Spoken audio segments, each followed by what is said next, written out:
all, welcome back to our channel Guga Priya Kumar's podcast.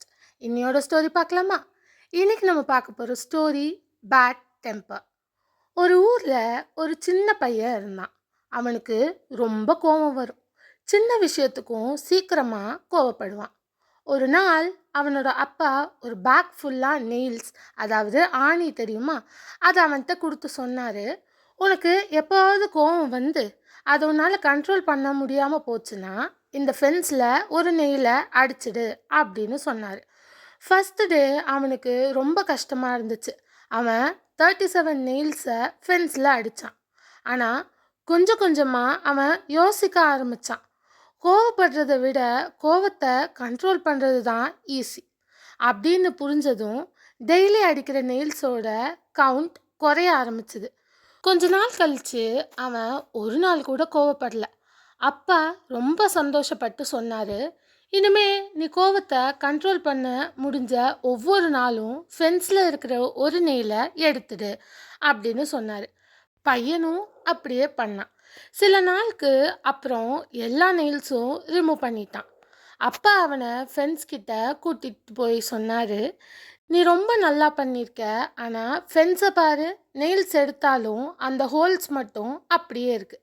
அதே மாதிரி தான் நீ கோவத்தில் பேசுகிற ஒவ்வொரு வார்த்தையும் செய்கிற ஒவ்வொரு செயலும் மனசுக்குள்ள ஒரு காயத்தை விட்டுட்டு போயிடும்.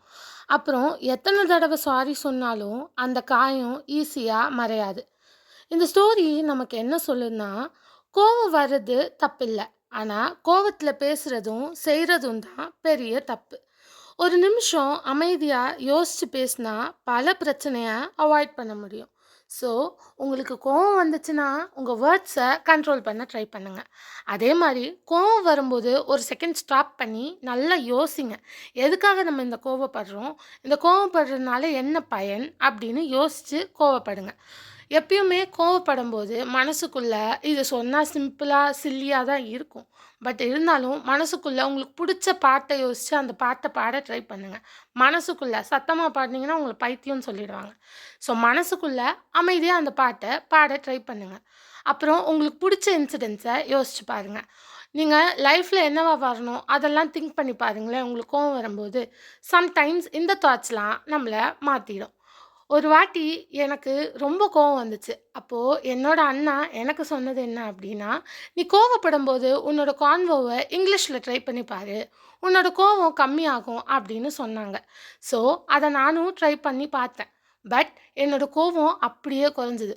ஸோ இந்த மாதிரி சின்ன சின்ன விஷயம் ட்ரை பண்ணி உங்களோட கோவத்தை குறைச்சிக்கோங்க. ஸோ இது உங்களுக்கு புரியும்னு நினைக்கிறேன். புரிஞ்சுக்கோங்க. எப்பயுமே கோவப்படும் போது எதுக்காக கோவப்படுறோம், கோவப்படும்போது வேர்ட்ஸ் விடுவோம், அதை விடாமல் இருங்க. அமைதியாக இருங்க. சைலன்ஸை இது பண்ணிக்கோங்க. ஸோ இந்த ஸ்டோரி உங்கள் எல்லாருக்கும் புரிஞ்சிருக்கும்னு நினைக்கிறேன். புரிஞ்சுக்கோங்க. So words spoken in anger may leave scars that never completely heal.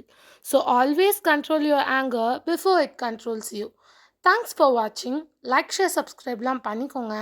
நாளையோட thought வீடியோவில் உங்கள் எல்லாரையும் நான் மீட் பண்ணுறேன். By guys.